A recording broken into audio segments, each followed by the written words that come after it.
This week, more than 60,000 FFA members from across the country will celebrate agriculture during the 94th Annual National FFA Convention in Indianapolis. So in honor of the event, we're bringing a special FFA-themed TWILA Boost to you. Monty Cummins didn't grow up on a farm, but thanks to his local FFA program, he's now raising his own cattle herd while stitching his own mark in the ranching business.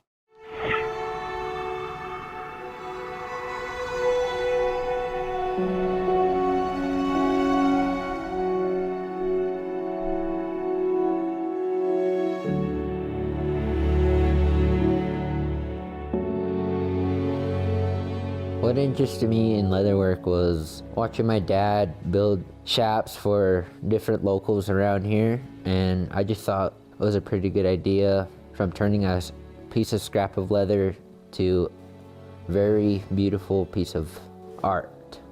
Then one day I met Ryan Carpenter, and he had done similar things to what my dad had done. I think he was 7 years old, and we were baling some hay in the front field, and here comes this little kid walking up the driveway, literally just walking up the driveway. Hey, you need some help? And so he just kind of showed up, and then he became kind of a permanent fixture here all the time. And with me building saddles and doing leather work, Mont really just kind of wanted to try it. He's been stamping ever since he's been around, pretty much just playing, practicing. Well, pretty soon he had a pretty good handle on it. I mean, we encouraged him to do it, but it wasn't like, listen kid, you need to sit down and do this. It was more of a case of, if you want to do this, here. But here's this opportunity. I mean, that's kind of how I treated all my kids at school. What are you interested in? Do you want to try this? Do you want to try this? How about this?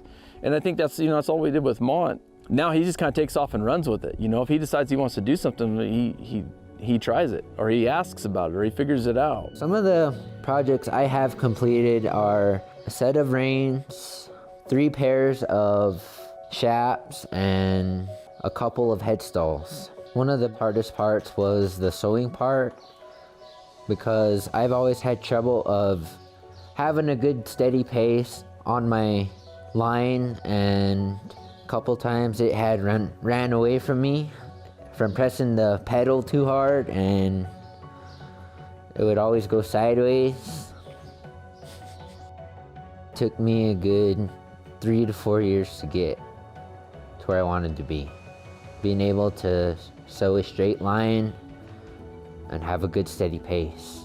When you think of Northern Nevada, you think of extremely rural school, most people are going to think immediately of a bunch of production style SAEs. Kids that are super involved in production agriculture. And in reality, we're probably a lot like everybody else. We have a few kids that are really deeply involved in production agriculture, and we have a lot of kids that are involved in leadership aspects. My cattle management SAE is teaching me how to do my finances along with record books, and how much money I need to put into the feeding them and the different vaccines. It's all fun for me.